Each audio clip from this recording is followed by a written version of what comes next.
They say your worst enemies are strangers. But mine, he was someone I saw almost every day. Someone who smiled in my face, ate dinner at our table.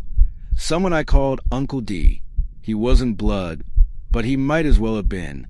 He was my cousin's best friend from high school. Always around. Always helpful. A quiet man with a mechanical mind and a crooked little smile that never seemed threatening. He fixed cars out his home garage and handed out candy to neighborhood kids like it was Halloween every day.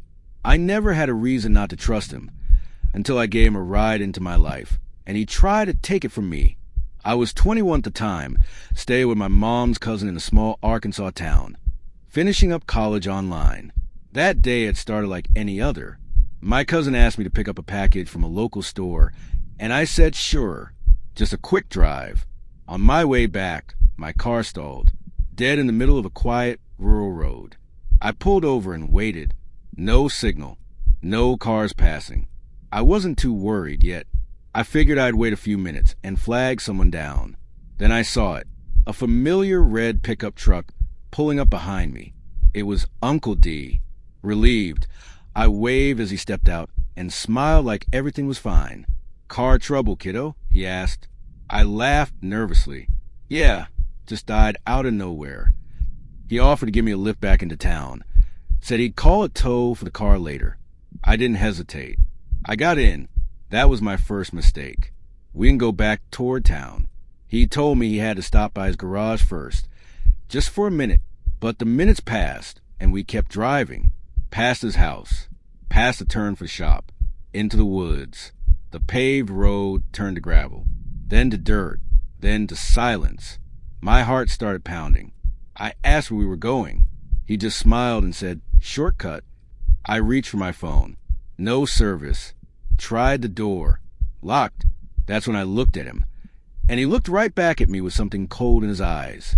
"You've always been so sweet," he said. "So quiet. Nobody's going to hear you out here." I froze. My stomach turned. I couldn't breathe. He drove us deeper into the woods, to an old shed hidden behind a cabin. I screamed and fought, but he dragged me underground into what I later realized was a root cellar, converted into a cage.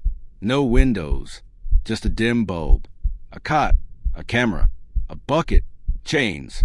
He locked the door behind me, and I didn't see the sun for 8 days. Every day, he came down. He brought food and water, spoke like nothing was wrong, like we were roommates, like this was normal. "This is better," he'd say. "The world doesn't deserve girls like you. You belong here." I cried until I couldn't.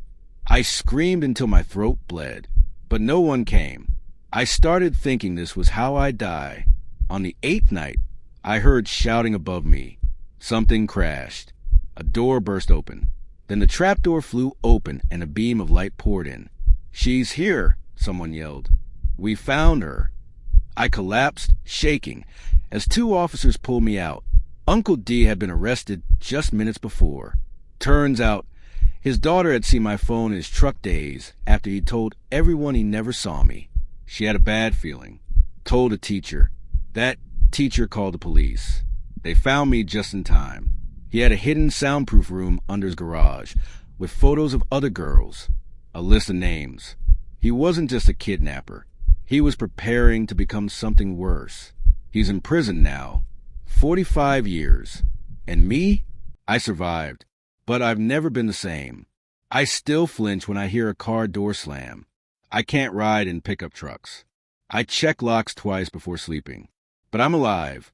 And if you take anything from my story, let it be this. Monsters don't always look like monsters. Sometimes they wave. Sometimes they bring you food. Sometimes they wear a smile you thought you could trust.